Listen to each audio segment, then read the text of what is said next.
सर्वांना सस्ने नमस्कार.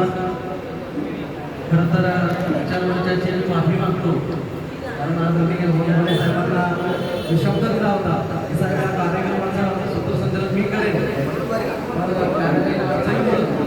मला वेळ त्या ठिकाणी येता आलं नाही, त्याबद्दल मनापासून दिलगिरी.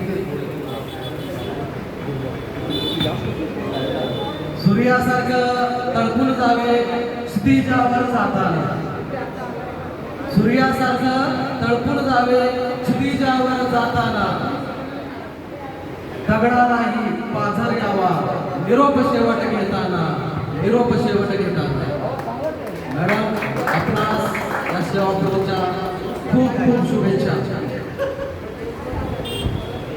या दिग्गजाच्या कलागुणांनी भेटलेल्या या प्रसन्न सभामंडपामध्ये बसलेल्या माझ्या सर्व लाडक्या अधिकारी कर्मचारी वर्गांचं मी मनपूर्वक स्वागत करतो.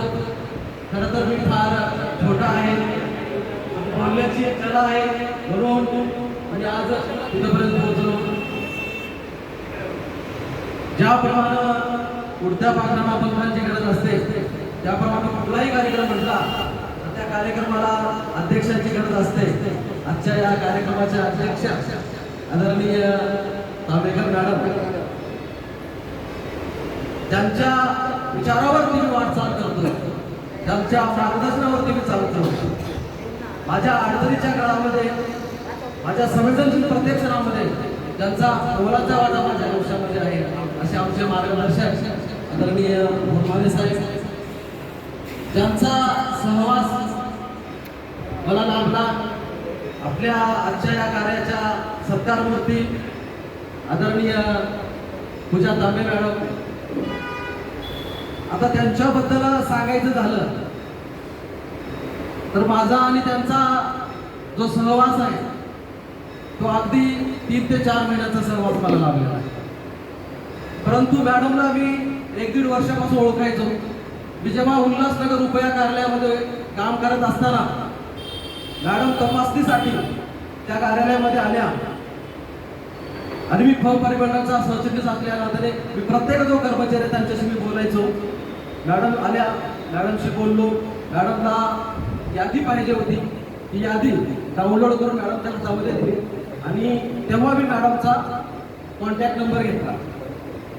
गेली 1-1.5 वर्ष व्हॉट्सअपच्या माध्यमातून मी मॅडमच्या संपर्कामध्ये होतो. मुंबईला असताना मॅडमबद्दल खूप चांगल्या पद्धतीने ऐकलेलं आहे. जेव्हा मी या कार्यालयामध्ये आलो, खरं तर माझ्यासाठी मॅडम म्हणजे मातृतुल्य व्यक्तिमत्व आहे.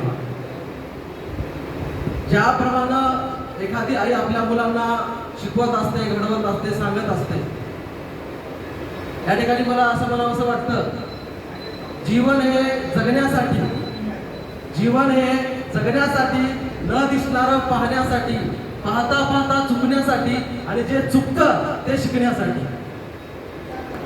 कार्यालयामध्ये मी प्रवेश केल्याच्या नंतर माझ्याकडून ज्या काही लहान सहान ज्या चुका व्हायच्या तेव्हा मी मॅडमला दाखवायचो, तेव्हा मॅडम त्याच्यामध्ये दुरुस्ती करून सांगायच्या. कुठलाही आविर्भाव त्या काळामध्ये त्यांनी दाखवलेला नाही. आणि त्यांच्या बाबतीतला एक सर्वात महत्त्वाचा क्षण मला या ठिकाणी आवर्जून सांगायचा आहे. तुमच्या लक्षामध्ये असेल किंवा नसेल, मी नुकताच मंत्रालय बँकेचा संचालक झाल्यामुळं सगळ्या यंत्रणेमध्ये ही बातमी पसरली आणि मॅडमच्याही कानावरती ती बातमी आली. एक 6 महिन्याच्या कालावधीमध्ये मॅडमच्या अकाउंटवरती मॅको बँकेचे अचानक एक 20 ते 30 हजार रक्कम अकाउंटवरती आली. मॅडमला सुद्धा त्याची कल्पना नव्हती. मॅडमनी मला सांगितलं की स्वतः मी कुठली अर्ज केलेला नाहीये किंवा मी बँकेला काही संपर्क साधलेला नाही, म्हणजे माझ्या बँकेवरती ही मंत्रालय बँकेची रक्कम आलेली आहे. म्हणून मॅडम तुम्ही कुठेतरी दिवाळीच्या माध्यमातून काहीतरी मागितलं असाल, तो काही केला असाल. मॅडम मी तसा कुठलाही अर्ज केलेला नाही.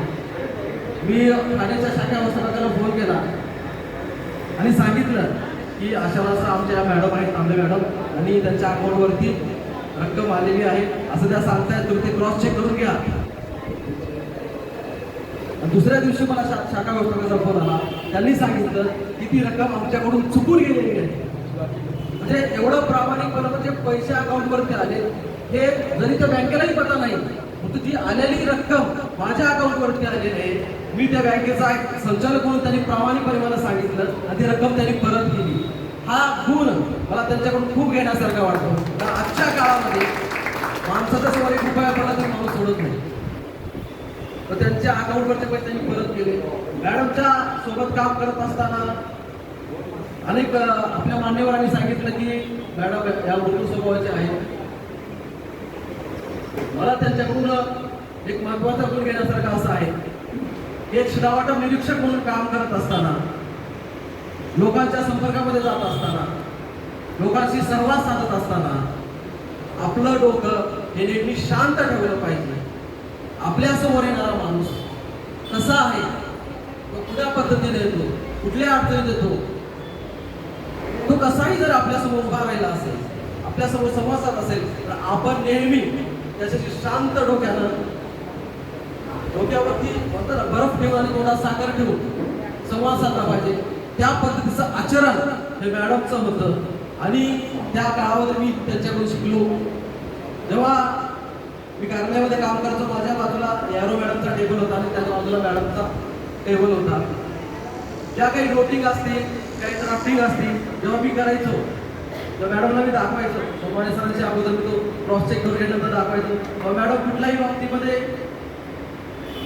कधी त्रास दिलेला नाही किंवा हे तू चुकीचं केलेलं आहे तर तू चुकीचं करतोय. त्यांनी वेळोवेळी मार्गदर्शन केलेलं आहे. मॅडम, उद्यापासून तुम्ही माझी होणार आहात, माझ्यासाठी तुम्ही मार्गदर्शक आहात असं मी म्हणेन.